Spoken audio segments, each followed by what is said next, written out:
Peace, everybody. Montahani here with Beyond Clouds. So, I am revisiting a video that I did some time ago, maybe a year and a half, 2 years ago, pertaining to my son, Clouds. And it's something that has been going on for a very long time pertaining to him, even before, his death. Well, actually his murder. And that is that it seems many people really do seem to love the fact that Clouds was a dark-skinned indigenous person. But they don't really seem to like too much the fact that he's African. And that's what I want to touch on again today, because over the past few months, with more and more black people of different faiths and diverse black people, with more and more blacks finding out about him, I'm noticing that they seem to be unaware that we do not claim to be black Indians who were like care before natives as we know them now came here or anything like that. We are Afro Indigenous people because we know for a fact that we are African. We are very mixed race and very ethnically mixed. And we embrace all that. We don't have any sort of desire to, disclaim other peoples or, any of that sort of thing. I remember, as I said, this has been going on for a very long time, even before July 3rd, 2022. And I remember one time in particular, somebody had actually taken Clouds' photo, like one of these groups that say like all black people are indigenous or something like that. And so they swiped his photo, made this meme, trying to use him and his work to validate their own ideologies. And he was plenty pissed off about that. He let them know, take my ish down, y'all dumb. This is not what it is, and other sorts of things. Because again, Clouds was a genealogist, he was a historian. He just, and I even have relatives of mine that we all grew up together. We all have the same two, grandparents from our maternal or paternal, depending, line, like we're close relatives genetically. And even some of them say the same thing. And it's full. Stop with this craziness, this crazy talk. Now, I'm not going to say that there are not some black Indians who have some validity to that. I don't really care about all that. That's not my problem. That's their business. I don't get involved in all that stuff. But for us, let it be known, yet again, we are Afro Indigenous people. We are of African heritage. Indian 096 is respect your ancestors. So what, you only get to respect your indigenous ancestors? Come on. We stand on the shoulders of all of them. You know what I mean? And it's bothersome when people try to hijack your identity or try to tell you, no, you're wrong. This is who you are. It's you didn't know me, first of all. And secondly, people all over the place, regardless to what, the ideology or religion or whatever is, people seem to think that their limited information that hasn't even begun to become knowledge, or God forbid, wisdom, right? But they think that their limited information, their few books that they read, or, you know, websites or documents or whatever, that they seem to only really accept and adapt the ones that, you know, are conducive to the ideologies and the thoughts that they already have, the belief systems that they already have. But really, like, in order to study, you have to go outside of what is your norm, or what your comfort zone is, or even what your ideology is. Because if it is truth, then you should be able to stand up to challenge.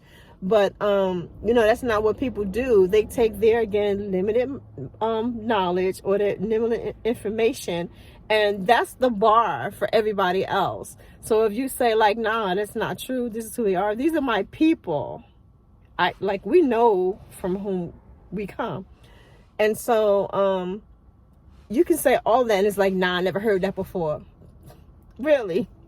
Oh, so then it must not be true because you never heard of it. Listen, we could fill this entire country with information that me, you, each one of us have never heard before. It don't mean it ain't true. But you know, again, so far as us, we are Afro Indigenous people. I don't know what the problem is that folks have issue with that. I mean, I can theorize, I guess. I think that a lot of it is just whole white supremacy, that we, people of color, keep going. Because white folks are not above anybody else. But we, aside from the systemic racism and, you know, supremacy that goes on, that we can't necessarily change, like 1, 2, 3. But the majority of it is not dealing with the system. It's just between the everyday people. And I think that so many people of color have been taught to worship whiteness. We may not like to say that or look at it in that form, but for sure, like, how many of us have been taught to worship a white god? Or to, even if we may not have necessarily been taught it directly, like maybe our parents have come through some sort of system in, you know, the 80s or 90s or before, and they're like, we're not doing that anymore. But they still have this mentality that gets forced and pushed upon their children, the people. There's like I think insecurities where people feel lesser than, and then there's also insecurities where people think they're far better than, which is the same supremacy. I talk about black supremacy all the time. And so I think that those sorts of things also come into this realm where you have all these people saying, you know, like Indian erasure all over again, you know, that no, they didn't exist, we existed because we are the chosen ones, basically, you know what I mean? And I don't know, it's just also crazy to me. It's just also crazy. And it's not only from like black Americans or, you know, like black Indians. I'm just using these for clarity's sake, these terms. But also, like being Muslim, I also see it in the Muslim community where there's this idea more and more and more. I actually made another video that I didn't publish yet, but I'm seeing more and more and more that, you know, these people are doing these lectures and stuff saying like, oh yeah, we brought Islam here to America. Like, indigenous people didn't have any of this truth or whatever, which that annoys me because, again, people are constantly trying to hijack the stories of indigenous people and have these revisionist histories sans evidence, you know? And from, you know, an Islamic perspective, and from someone who is Ganigahaga and who I accept and study the Ganinagoa, that and being Muslim and studying the Quran, if you just go with the Quran itself, the Quran says that the Creator, Allah, has sent prophets to all nations of people. So why on earth would prophets not have been sent here on this humongous landmass over tens of thousands of years? And as Muslims, we believe that Creator sent 124,000 prophets, the Prophet Muhammad being the last. Prophet Muhammad did not bring Islam. It's just, Islam is part of the whole, the one truth that has been sent again to all nations of people.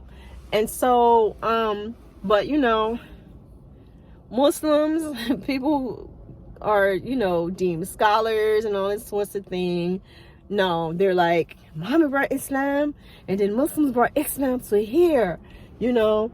So before, you know, because there is a tale that has not been proven, but there is a tale that not Mansa Musa, but the Mansa who came before him, Abdul Rahman, I think, that the story goes that Mansa Musa just happened during his travels, I think when he was going to Mecca, or either coming back to Mecca when he was giving away like all this gold and jewels, and riches and stuff like that, that he had a conversation. So it's all hearsay that he had, and this one person that he told this one person, I think in Morocco, that yeah, the Mansa who was before him left and went over to here, this land, to, you know, explore and all this kind of things. And he took like 200 ships with him and all these provisions and stuff like that. And they never heard from him. And then that's how Musa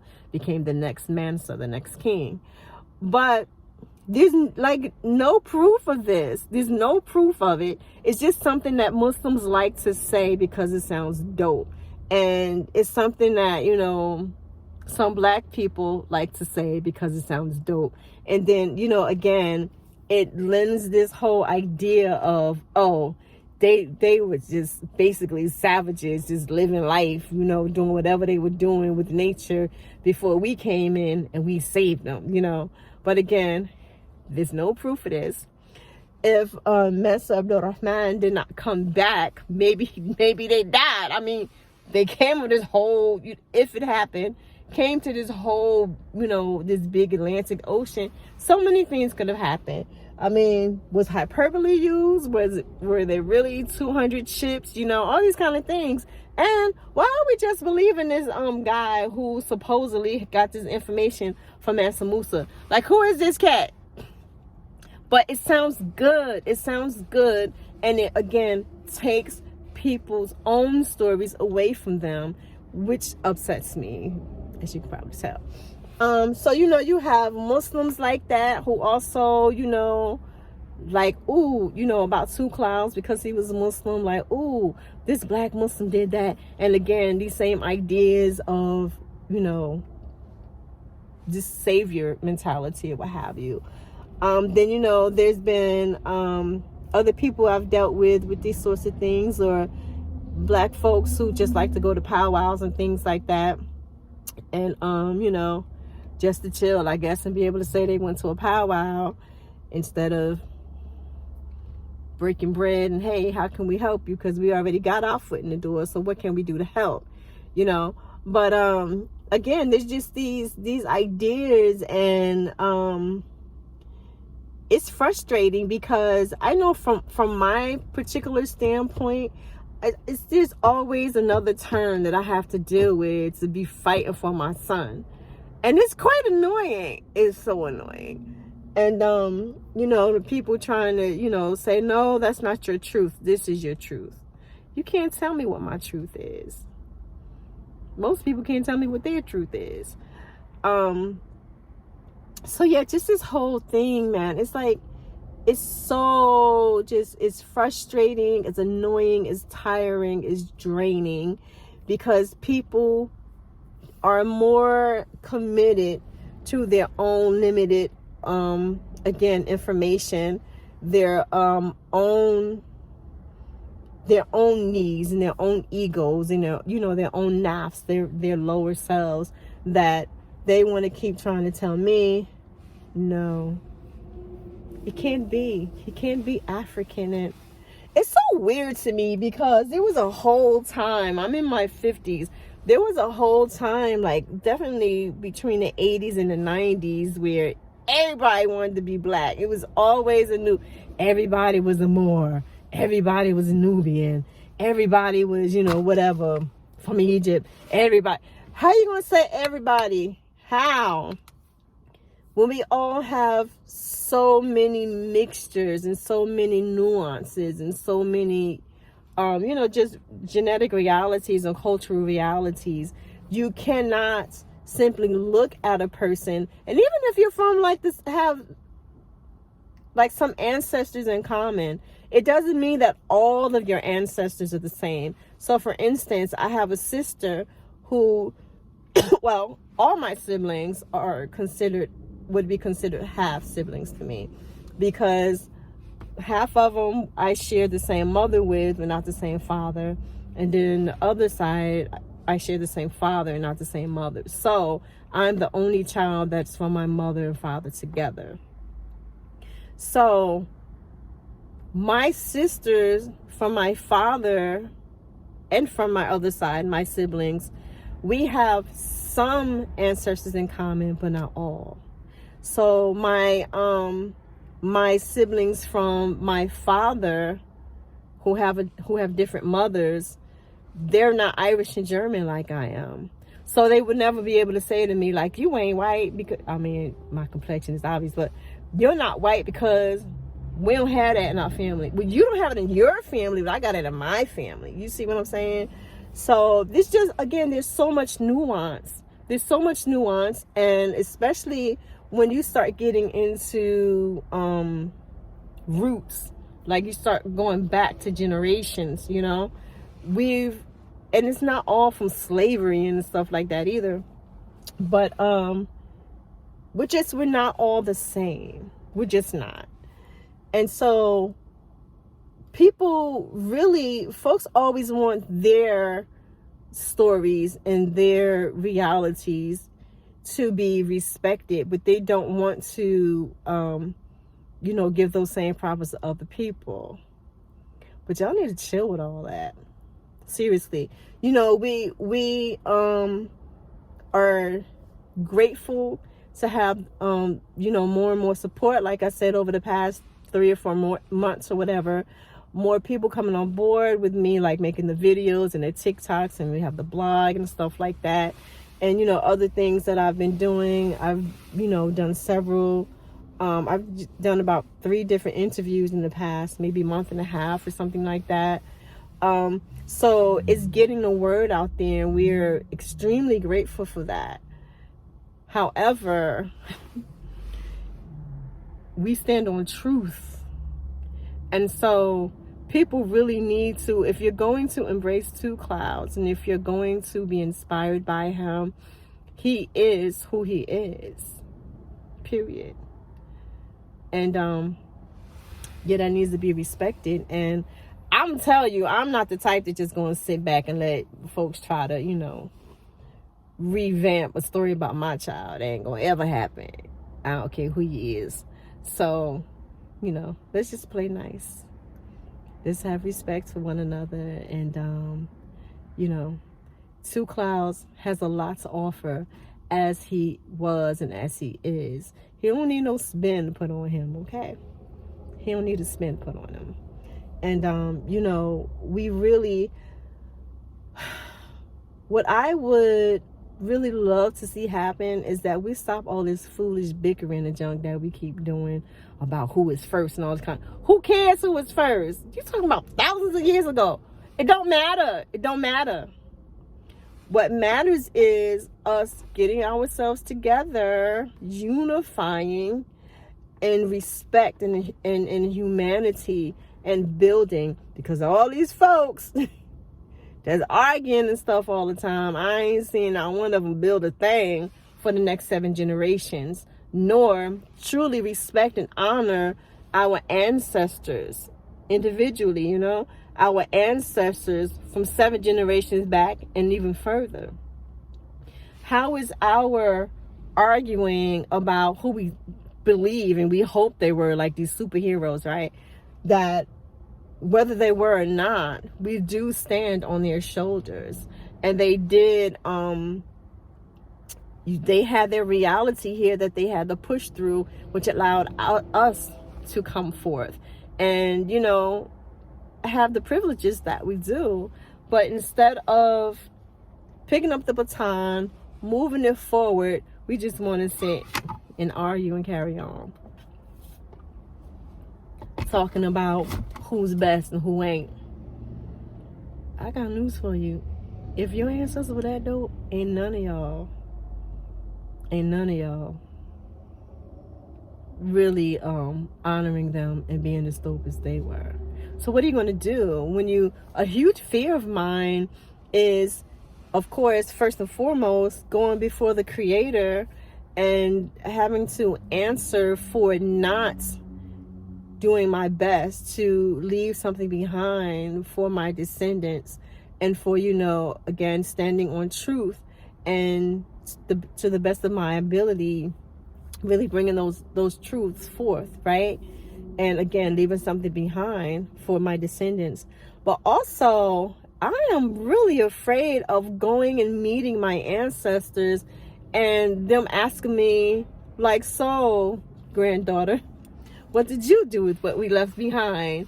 Especially with all the resources that you have, that we had none of that. So what did you do? And I have to say, but I was like praying to you to come and do something, but you never came, so I ain't do nothing. Like, I mean, like, no, I'm not doing that. I'm not doing that. Nor do I want the people who will become my descendants, who at some point will be there to join us, them coming to me and saying, why you ain't, like, you should have done X, Y, Z, and you did nothing. You didn't leave anything for us. We had to spend all this time trying to build because you didn't do anything. These are for real fears that I have. So I ain't got no time. I don't care not one little bit about all this, you know, who is first, who is last. I think it's disrespectful to steal someone's history and someone's cultures, and things of that nature. And yes, because I do work to stand on truth, if I see something, I'm gonna say something. But you know, I ain't got no time for all that. I ain't got no desire for that one little bit, not at all. And for people who feel like, well, you shouldn't call yourself this because the white man, and you don't want to say, I don't give a damn about no white people beyond the ones who have humanity and are willing to, you know, work together with us, and, you know, who have respect and stuff like that. Because I know plenty of white people who are cool, but as a race, I could not give two craps about no white folks and what they called us, and, you know, what this used to mean and all that. I am racially, my son is racially, my children are racially black people, period. Ethnically, we identify as several different things because we are several different things. So I'm Bahamian American, I'm West Indian American, I'm Irish American, I'm Indigenous American, you know, I'm African American, I'm a whole lot of different things. I'm Muslim, I'm a lot of different things, and I am a black person. I am an African person, period. Therefore, we say that we are Afro Indigenous. We like it. You ain't gotta love it. You ain't gotta like it, but we do. And so that's what it is for us. And again, to Clouds, he embraced his Africanness. He loved it. He loved his Irish ancestry, his German ancestry. Listen, we don't have problems. We don't believe that Creator ever makes a mistake, ever. We just don't. And therefore, it's very easy for us to love who we are and accept who we are because we love Creator. So all them little other things don't mean nothing to us. So that's my spill for today. Peace.